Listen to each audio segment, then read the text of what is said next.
Welcome everybody! Today I would like to share with you my experience with one stock which I bought in May and June 2019. And until now, this stock appreciated 89%. I would like to show you my reasons why I decided to invest in this particular stock. And I would like to show you why during next couple of years this stock will most likely go another 89% and more. We are talking about a company which is dealing with product known around the world for past 4,000 years. From very beginning, something about gold attracted civilizations all over the world without those civilizations even having made contact with each other. It has been symbol of beauty, power, purity, and accomplishment since its discovery. Not only does gold's natural beauty make it so mysteriously precious, but it may be the most useful metal in the world.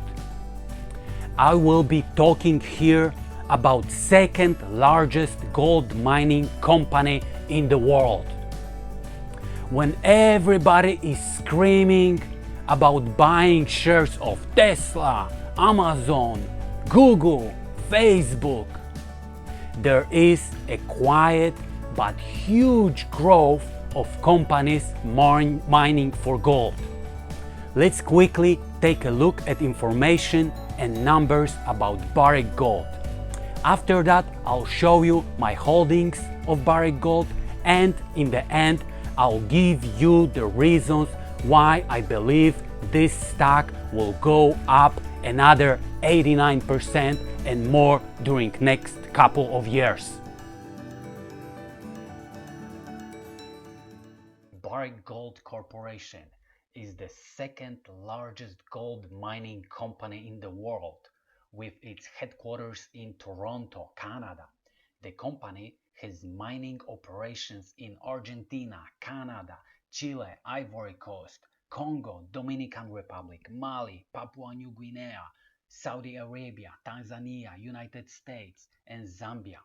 In 2019, it produced 5.5 million ounces of gold at all-in sustaining costs of $894 per ounce and 432 million pounds of copper at all-in sustaining cost at $2.52 per pound. As of December 31st, 2019, the company had 71 million ounces of proven and probable gold reserves. This is very interesting, and we'll come back to this later. Right here you have the mines listed, gold mines, and right here are the countries where they are located, ownership, mine type, 2020 gold production predictions, 2019 gold produced, and 2019 gold reserves coming from those mines. Right here are the copper operations, and here we have the history of the company. I would like to briefly say that Barrick Gold Corporation evolved from the privately held North American oil and gas company, Barrick Resources, after suffering financial losses in oil and gas. And the founder decided to refocus the company on gold. So Barrick Resources Corporation became a publicly traded company on May 1st in 1983, listed first on Toronto Stock Exchange. So we are talking here about company which is 37 years old. Let's take a look at the financial overview. The company was founded, like I said, in 1983 and employs 17,500 people. Trading data. The volume of trading today, which is today is July 15, is 7 million shares. Average volume for 3 months is 18 million. Average volume 7 days is 14 million. And what does this mean? It means that shares of the company are very liquid. If you buy them, you will not have any problems to sell them because, like you can see, the volume for 3 months is 18 million shares. Let's take a look further. Valuation of the company. Market cap is $48 billion. Enterprise value is almost $60 billion.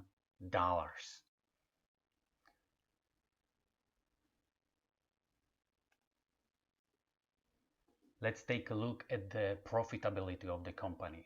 Gross margin profit 30%, EBIT margin 30%, net margin 41%. Income statement. Revenue as of 2019 is $10 billion. Revenue growth 37%. Net income is $4.2 billion. Revenue per share is 5.86. Gross profit 3.2. Balance sheet. Total cash 3.3 billion. Total cash per share 1.87. Total debt is 5.1. Total debt to equity is 17%.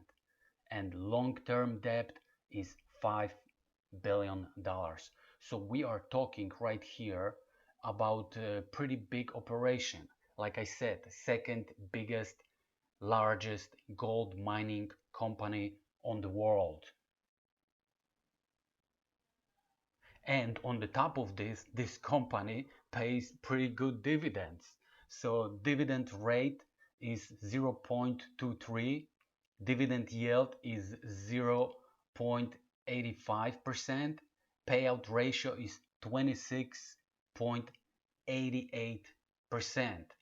So as you can see, it's pretty stable company which can afford to pay dividends. Let's take a closer look at the financial statement. So let's look at the revenue of the company. For 2015, it was $9 billion. 2016, 8.5. It is decline. Decline because of the prices of gold went down. And of course, this company and its revenue is highly related to prices of gold. 2017, it's 8.3. 2018, again, prices of gold went down, so it's $7.2 billion. And boom, 2019, $9.7 billion. And trailing 12 months is $10 billion. Like I said, the revenue is strictly connected with prices of gold. This is a graph of prices of gold for past 20 years. And like you can see here, 2015-16 prices of gold went down almost to $1,100 from being $1,700, $1,800 in 2012. So this is reflected on balance sheets of the company. And then in 2018, again, prices of gold went down. And from this point to right now, to our current times, which is July 2020, we have a huge rally. Net income of the company also reflects the prices of the gold.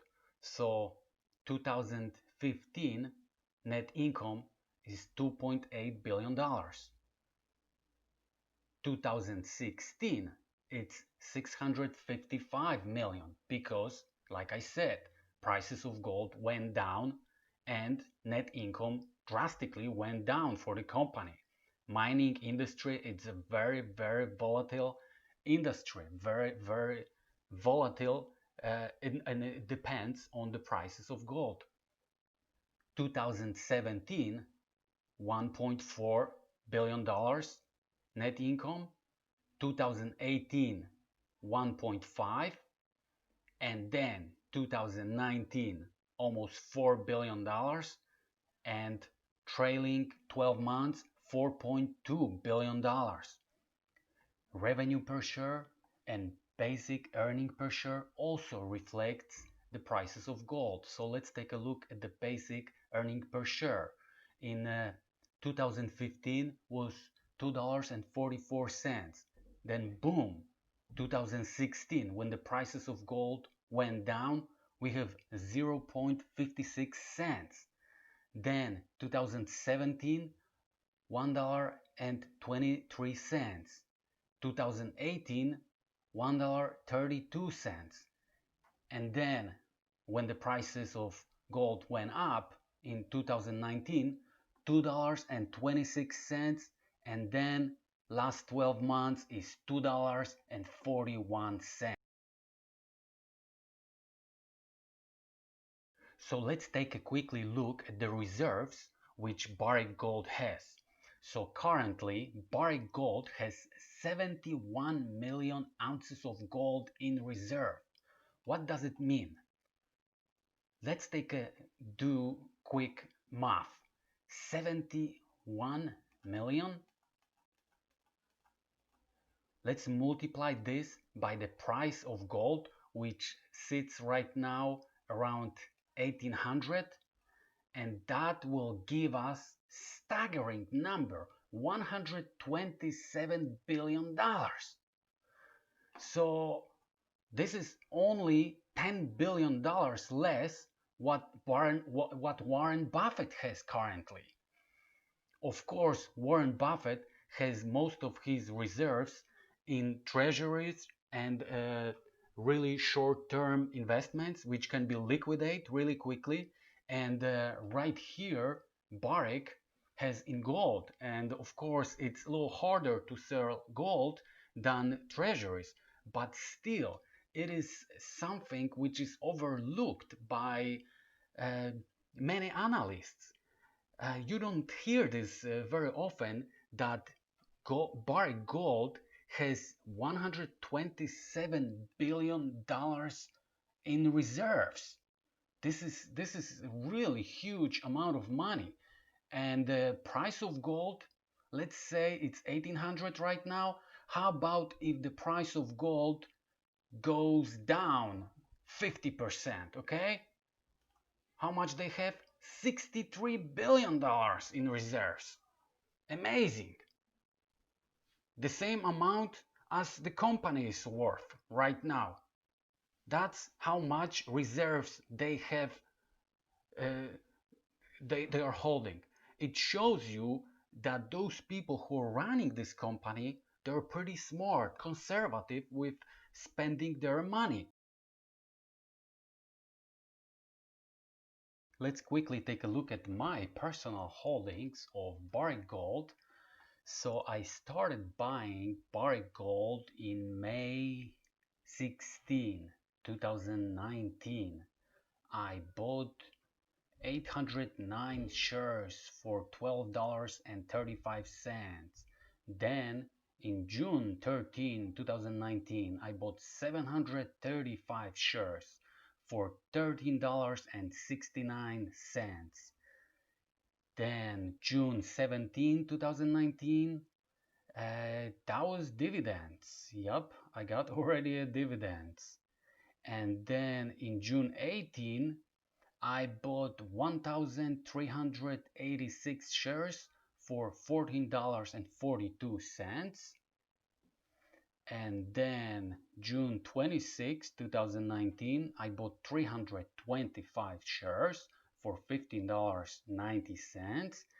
And the last time when I bought the shares was in June 26. I bought 631 shares for $15.84. So the total what I invested in Barrick Gold was $56,001.17. So this here, right here, that are the dividends which I got from Barrick Gold on March 16, 2020 and June 15, 2020. So I got 16 shares in March and then in June almost 10 shares. And my total gain thanks to this investment stands at $50,082.29, and my final balance is $106,083.46, which equals 89% return on investment within 1 year. So now is the question, what I'm planning to do with this. And the answer to this is I'm planning to hold this.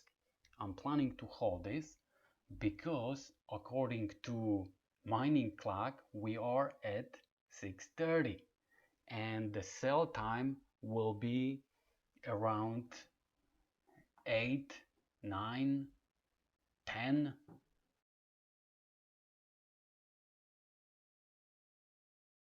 Let's take a look right now at mining clock. What is the mining clock?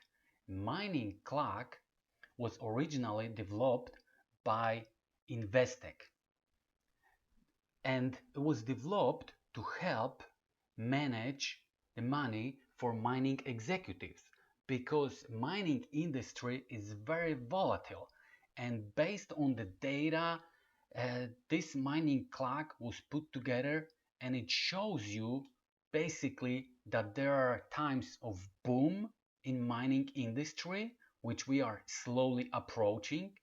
Right now we are in 6:30 time, and we are approaching time when companies who are mining for gold, their share prices are gonna skyrocket, and then we will have a crash. We'll have a huge crash and the prices will stabilize. Companies will be looking for the new projects to invest, and the prices are gonna go up again, and the cycle is going to repeat. But let's quickly listen to this short video where Bob Thompson explains in really professional way what is the mining clock. Tell us about what the mining clock is and how we can apply it. Right. You know, originally we came up with this idea because we manage money for mining executives, their personal net worth. And because of that, you can do the round trip a lot in this industry. You can go up and down and make it all, lose it all over again. So it's important to know kind of where you are in the cycle so you can plan for that going forward. And the mining clock is just a simple way to see what's happening in the market, reverse engineer that, and then tells you where we are in the cycle. Are we near the end of the cycle or the beginning of the cycle? And it tells you whether we're in a bull market or bear market. So it's using what kind of data to compile? Right. There's natural forces that happen in the market. For example, companies at the end of the cycle are generally over-leveraged, big companies, and then the cycle turns down, and that leverage obviously causes some problems. And it caused problems with some big companies, a couple of years ago in 2015, where they came really close to bankruptcy because of that leverage. Then the metals prices stabilize. Things start to go up and they reduce their costs, they become cash flow positive. It's just a natural point. And all of that happens from about 12 o'clock till 3 o'clock. So Bob, where are we at now in the cycle? I would say we're around 6:30 right now. Okay. Now the buy time for this sector is from 4 o'clock until 8 o'clock or 9 o'clock. And right now we're about 6:30, so this is buy time, which started back in 2016. Now, does the clock matter and change upon if it's a junior, mid-tier, a major producer? Does it matter? It does. Juniors usually do well later on in the cycle. So around 7 o'clock, and that's why I'm saying we're not at 7 o'clock yet, that's when you start to get a lot of junior IPOs. right? Because people are becoming interested in the sector, they're willing to give capital to junior companies that want to go public. We aren't seeing a lot of that right now. We're seeing private placements, but we're not seeing small companies go public. Can the clock be used to determine or predict behaviors of management of the companies, like the mega mergers? You brought up the talk of now Barrick buying Newmont. How does it price that in? It certainly can be, because what happens at this point in the cycle at around 5 o'clock is that the senior companies realize they've become cash flow positive, they've reduced their costs, metals prices stabilize, and they realize that they have to increase their pipeline, right? They're diminishing their resources, so they have to either buy other companies that have good projects, and there's not a lot of great projects, or they have to do these mega mergers so that they can have a company in 5 years. Bob, you also say we're at the first third of a bull market. I think that's so important, and people fail to realize that bull markets, no matter whether it's technology or the S&P 500 or the commodity market, you can break it into 3/3. The first third, hardly anybody participates in. And why is that? Because the bear market was so nasty, so bad, that people don't want to have anything to do with the sector. I think that's where we are right now. We're coming to the end of the first third, and the bull market started at the beginning of 2016, but very few people are interested. The second third is when institutional investors start to come in and say, maybe we should start buying into the commodities. Maybe gold's going to do well, maybe copper's going to do well, and they start to pick and choose. And then the last third is usually when the retail comes in or the speculators come in, and you get a big surge and then the big blow off. So how far away are we from those highs of 2011? Well, the interesting thing about the mining clock is that it doesn't follow real time. You can exactly. You can back up sometimes. 2018 we've been stuck, or maybe even backed up a little bit. But normally I may think 3 or 4 years from this point would be the getting to be the frothy part of that. That's really cool. Bob, where can we learn more about this mining clock? Well, on my website, miningwealth.ca actually, which is a nice easy thing to remember. There's an interactive chart there of the mining clock, so you can click on each number and it'll tell you and give you a pop-up. Oh, very interesting. Bob Thompson, thank you so much for stopping by. As you could hear from the video, we are slowly approaching the time when the prices of stocks of the gold companies are going up. There is more money floating into the sector, and the prices are going up. Right here you can click on each hour, and then you can see what each number means. As of right now, we are in a bull market, and the bull market is slowly progressing. Investors become open to new ideas and projects.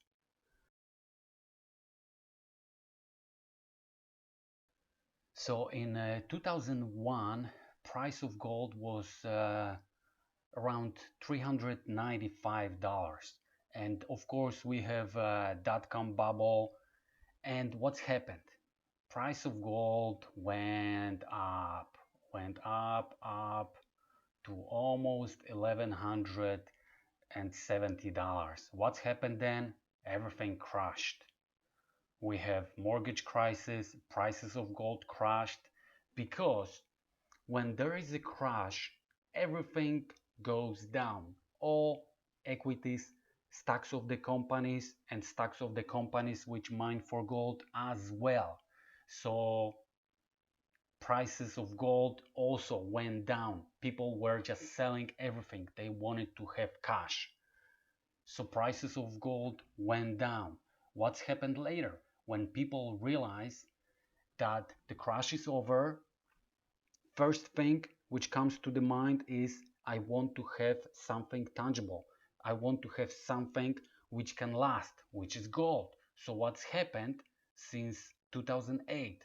Price of gold went up to almost 1900 to 2011 and reached its peak.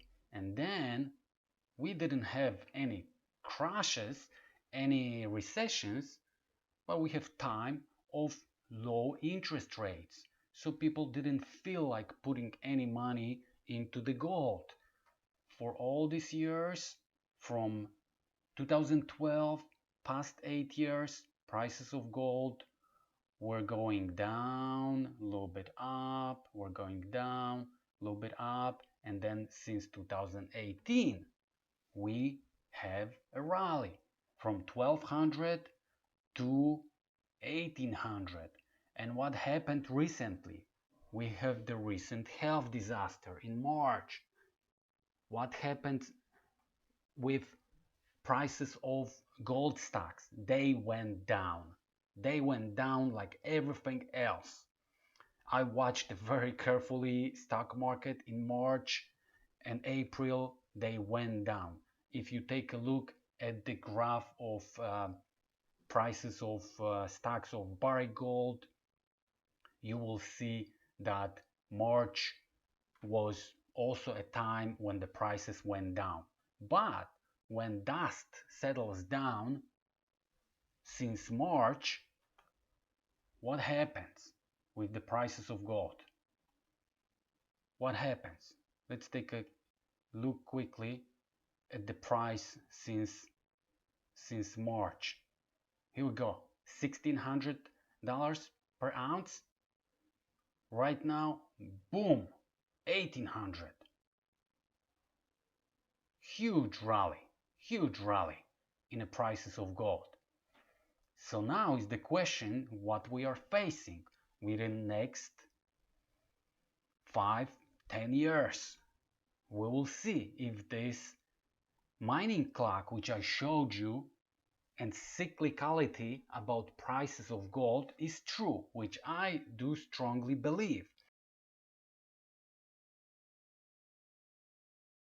Barrick Gold stock, which I own, is one of the few stocks which I plan to sell within a couple of years. I will be waiting until the price of the stock goes up to what the price was in 2011, which was around $50. And then I'm planning to liquidate most of the stocks, and with the funds which I will get from the stock, I'll buy one of my long-term favorite stocks like JP Morgan, Bank of America, Waste Management, Disney, General Dynamics, Raytheon, Northrop Grumman, or Duke. Those stocks I'll hold until my retirement in 2035. Gold stocks are very predictable based on the mining clock and the cycles in prices of gold.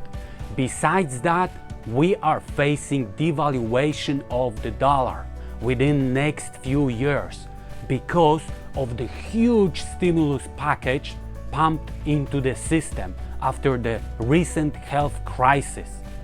Devaluation means that the prices of gold will go up because gold is a hedge against devaluation. Right next to devaluation, we have inflation, which we will eventually get as well.